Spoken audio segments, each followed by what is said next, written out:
Så de sidste 5, Mads Bo. 45, 46, 47, 48. Kom nu de sidste. 49. Kom til den sidste.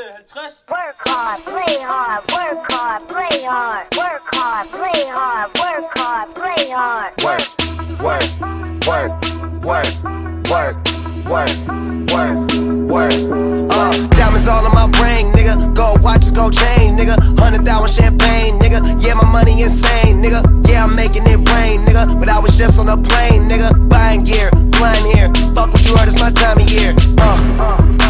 If I'm in the club, I get 100 stacks. I'm always rolling up, so I get love for that. Them niggas stole my swag, but I don't want it back, my nigga.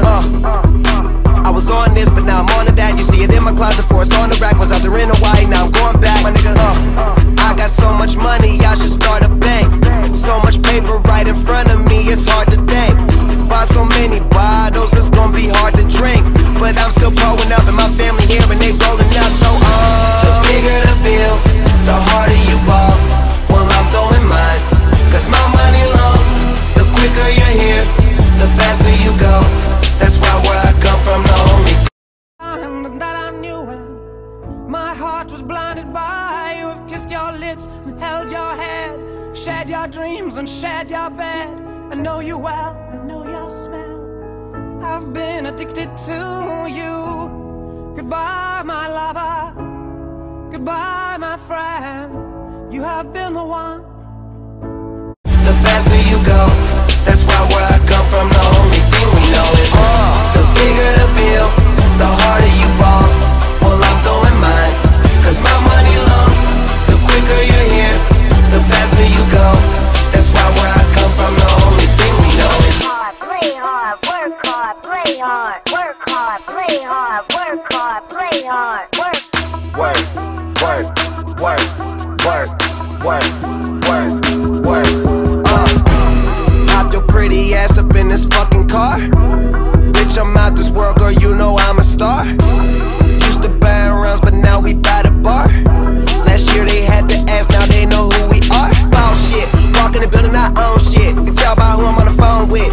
Yeah, nigga talking about grown shit. Nigga too busy jacking my swag. Need to fuck around, get your own shit. Get your own cars, get your own clothes, get your own smoke, get your own bitch. You ain't rapping my gang, get your own clique. The bigger the bill, the harder you ball.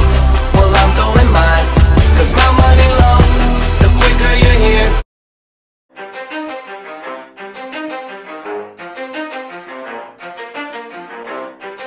You ready?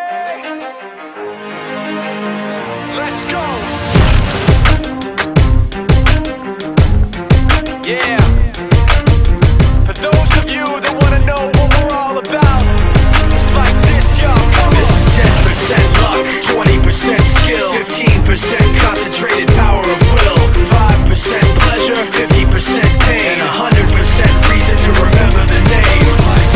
He doesn't need his name up in lights, he just wants to be heard. Whether it's the beat of the mic, he feels so unlike everybody else, alone. In spite of the fact that some people still think that they know him, but fuck him, he knows the code. It's not about the salary, it's all about reality and making some noise, making a story, making sure his click stays up. That means when he puts it down, Tox picking it up. Let's go. Who the hell is he anyway? He never really talks much, never concerned with status, but still even him starstruck. Humble through opportunities given despite the fact that many misjudge him cause he makes a living from writing raps. Put it together himself, now the picture connects. Never asking for someone's help or to get some respect. He's only focused on what he wrote. His will is beyond reach, and now it all unfolds. The skill of an artist. This is 20% skill, 80% fear. Be 100% clear, cause Ryu was ill. Who would've thought he'd be the one that set the West in flames? And I heard him wreck it with the Crystal Method, name of the game. Came back, dropped Megadeth, took him to church. I like Bleach, man. Ryu had the stupidest verse. This dude is the truth. Now everybody giving them guest spots and stocks through the roof. I heard he fucking with that stock. This is 10% luck, 20% skill, 15% concentrated power of will, 5% pleasure, 50% pain, and 100% reason to remember the name. They call him Ryu, he's sick and he's spitting fire. And Mike got him out the dryer, he's hot. Found him in Fort Minor with Top, but a fucking nihilist porcupine. He's a prick, he's a cock. The type women wanna be within rappers, hope he gets shot. 8 years in the making, patiently waiting to blow. Now the record with your notice taking over the globe. He's got a partner in crime, this shit is equally dope. You won't believe the kind of shit that comes out of this kid's throat. He's not your everyday on the block. He knows how to work with what he's got, making his way to the top. He often gets a comment on his name. People keep asking him, was it given that birth that doesn't stand for an acronym? No, he's living proof. Let him rock in the booth. He'll get you buzzing quicker than a shot of vodka with juice.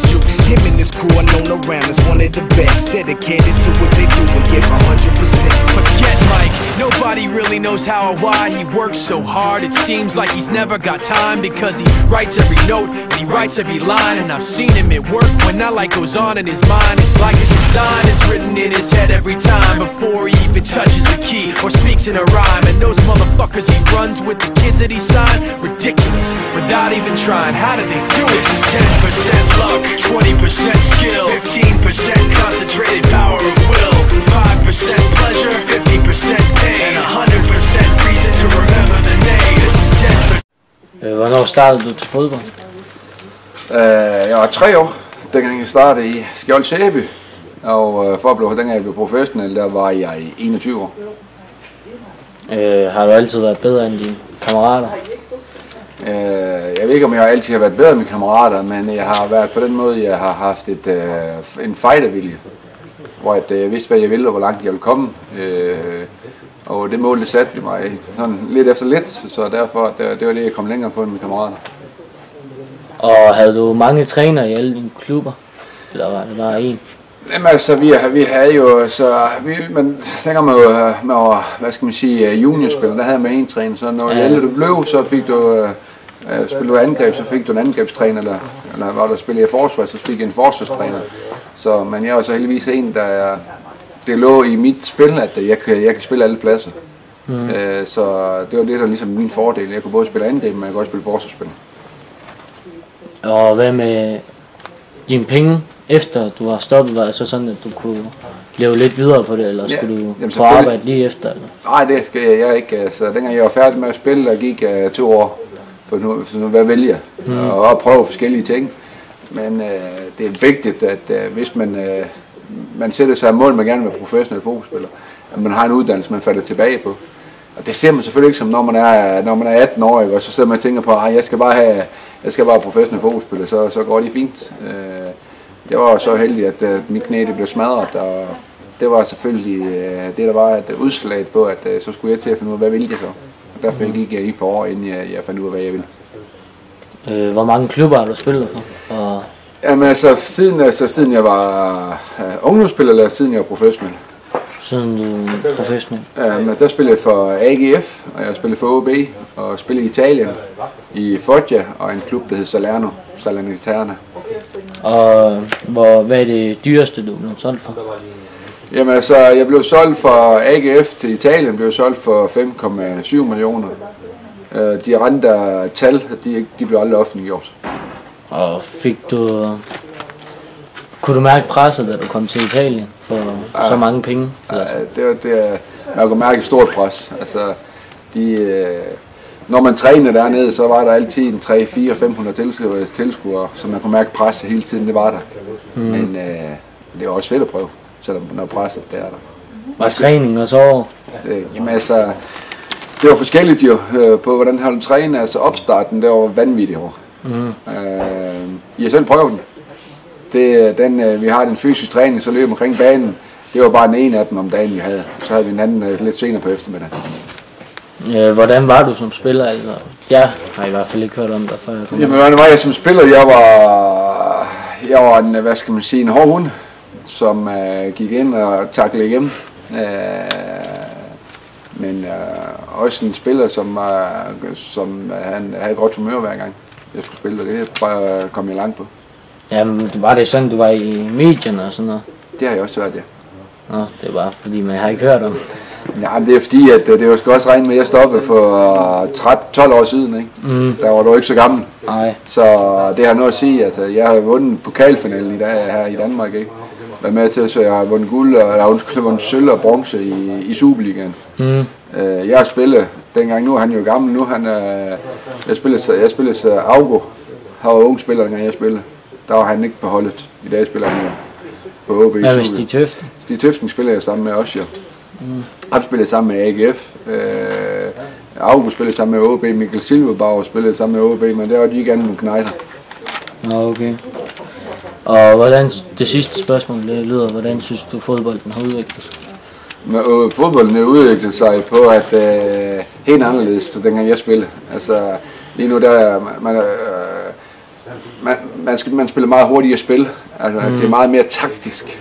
Altså, vi har selvfølgelig også taktisk oplæg alt det her, men man kan tage en FC Midtjylland. De har 8 scouts, de sender ud og ser en kamp, inden de møder deres modstander.